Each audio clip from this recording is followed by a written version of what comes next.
सर्दियों में dry fruits खाने चाहिए, देसी घी खाना चाहिए और ऐसी सब चीज़ें खानी चाहिए जिसके साथ आपकी बॉडी को गर्माहट भी मिलेगी, एनर्जी भी मिलेगी। तो आज लाए हम ऐसी बहुत ही हेल्दी ड्राई फ्रूट्स की रेसिपी। ये एक ट्रेडिशनल सिंधी रेसिपी है, इसे माजून कहते हैं। इसमें वाइट शुगर, चाशनी, खोया इन चीज़ों का कोई इस्तेमाल नहीं करने वाले हैं। रेसिपी तो बड़ी आसान है लेकिन इसमें लगती है थोड़ी मेहनत और इसे बनाने को लगता है थोड़ा सा ज़्यादा वक्त। ज़रूर बनाइएगा, बहुत ही हेल्दी रेसिपी है। एक बार बना के इसे स्टोर भी कर सकते हैं। तो देरी किस बात की, चलिए बनाना शुरू करते हैं।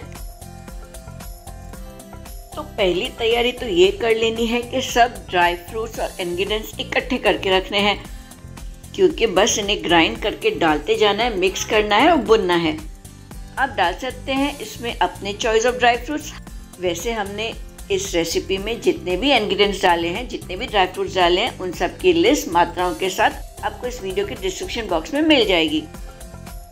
तो सबसे पहले तो इन सबको ग्राइंड कर ले रहे हैं। तो सबको पीसते वक्त इस बात का ध्यान दीजिएगा कि ड्राई डेट्स और ड्राई कोकोनट इन दोनों को बहुत ही फाइनली पीसना है, क्योंकि अगर ये फाइनली पिसे हुए नहीं होंगे ना, खाते वक्त ये ज़रा हार्ड लग सकते हैं। बाकी जितने भी ड्राई फ्रूट्स हैं उनको अगर आपने दरदरा भी पिसाना है या कोर्सली ग्राइंड किया तो भी चल जाता है, बल्कि खाने में ज़्यादा मज़ा आता है। तो ये हमारी तैयारी तो हो चुकी है, चलिए बनाना शुरू करते हैं। तो मिठाई बनाएंगे हम इस स्पेशल वेसल में जिसे सुपरी कहते हैं। वैसे आप इसे किसी भी कढ़ाई में बना सकते हैं, लेकिन जो भी आप कढ़ाई उठाएं उसका बॉटम थिक होना चाहिए। तो सबसे पहले इस कढ़ाई में हमने डाल दिया है थोड़ा सा देसी घी, और इस देसी घी के अच्छी तरह से गर्म होने के बाद इसमें डाल रहे हैं गोंद। ये है एडिबल गम। इसको अब फ्राई करना है। आप देखेंगे बस 1 मिनट के अंदर ये पॉपअप होते जाएंगे। ये जब अच्छी तरह से पॉपअप हो गए मतलब ये फ्राई हो चुके हैं। आप चाहें तो किसी एक पीस को तोड़ के देखिएगा, ये ब्रिटल हो गए होंगे। हल्के से इनका रंग भी बदलना शुरू होगा।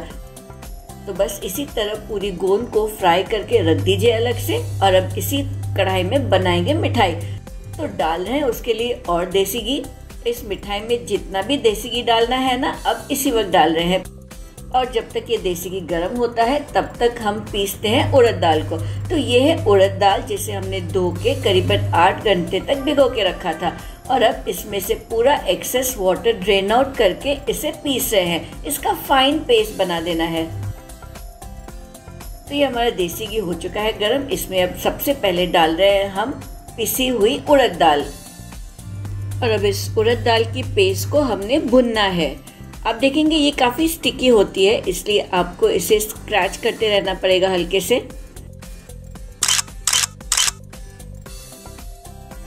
और इसे भूनते रहना है, धीमी आंच पर भुनना है और कंटिन्यूसली इसे घुमाते रहना है।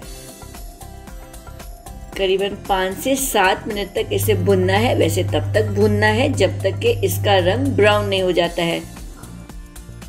तो ये देखिए उड़द की दाल अच्छी तरह से रेडी हो चुकी है। और उसे भुनने के बाद डाल दे रहे हैं इसमें जितने भी हमने ड्राई फ्रूट्स पिसे हुए हैं। तो ये है काजू, ड्राई डेट्स, पिस्ताचियोज, ड्राई कोकोनट और बादाम। इन सबको ग्राइंड करके रखा हुआ है और इन सबको एक साथ ही डाल दे रहे हैं। और अब इन सबको एक साथ भुनेंगे। देखिए ये जितनी भी मिठाई बन रही है ना, पूरी की पूरी धीमी से मीडियम आंच पर बनानी है। और जितने भी इंग्रेडिएंट्स हमने डाले हैं उनको भुनना है, कंटिन्यूसली मिक्स करते हुए भुनना है। और अब इस मिक्सचर को हमने तब तक भुनना है जब तक कि इसका रंग हल्के से ब्राउन नहीं हो जाता है। और ऐसा स्टेट रीच करने के लिए आपको लग सकते हैं करीबन 9 से 10 मिनट। तो हल्का सा ब्राउन रंग हो जाने के बाद इसमें डाल रहे हैं कुछ थोड़ी सी चीज़ें। तो पहले डाल रहे हैं किशमिश। किशमिश को हमने वैसे काटा हुआ है, आप पूरी की पूरी भी डाल सकते हैं, हमारी तरह काट के भी डाल सकते हैं। और डाला हमने इसमें इलायची पाउडर। और अब इसमें डाल रहे हैं गोंद। तो गोंद को हमने फ्राई किया हुआ था, बस उसे मिक्सी में डाल के पिसा हुआ है और इसमें डाल दे रहे हैं। अब इस मिक्सचर को हमने और भुनना है जब तक कि ये और अच्छी तरह से ब्राउन नहीं हो जाता है। मतलब करीबन और 10 मिनट लगेंगे आपको। और आपको इसे ऐसे ही मिक्स करते रहना है। तो अच्छी तरह से सब ड्राई फ्रूट्स भुनने के बाद इसमें डाल रहे हैं दूध। और दूध डालने के साथ आपकी मिठाई में थोड़ी सी सॉफ्टनेस आएगी। और दूध के साथ ही डाल रहे हैं इसमें थोड़ी सी खसखस। तो ये है पॉपी सीड्स।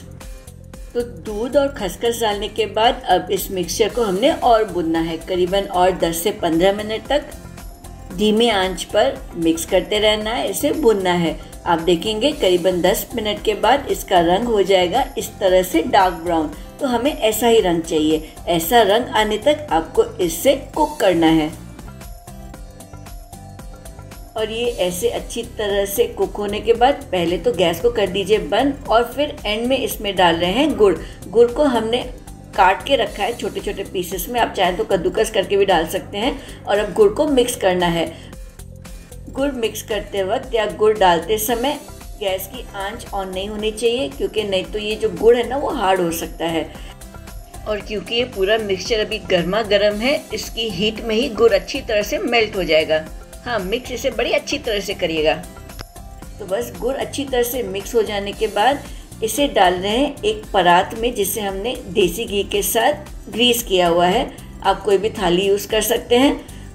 उसमें डाल के उसे प्रेस कर दीजिए, लेवल कर दीजिए एक बाउल के साथ, एक प्लेट के साथ। आप सबसे एंड में इसे गार्निश कर रहे हैं थोड़े और ड्राई फ्रूट्स के साथ और पॉपी सीड्स के साथ। इन सबको अब बस ठंडा होने देना है करीबन 2 घंटे तक। और ठंडा होने के बाद ही इसके करिएगा इम्प्रेशंस। वैसे आप इस मिठाई को करीबन 2 से 3 हफ्ते तक स्टोर कर सकते हैं। मिठाई थोड़ी सॉफ्ट होती है, आपको बहुत पसंद आएगी। तो आई होप आपको मेरी रेसिपी अच्छी लगे और आप इसे ज़रूर ट्राई करेंगे। भाई हमें कमेंट्स में लिख के बताइएगा कि आपकी माजून कैसी बनी। और अगर आपको हमारी रेसिपी अच्छी लगे तो इस वीडियो को लाइक और शेयर करना बिल्कुल ही ना भूलिएगा। Thank you for watching.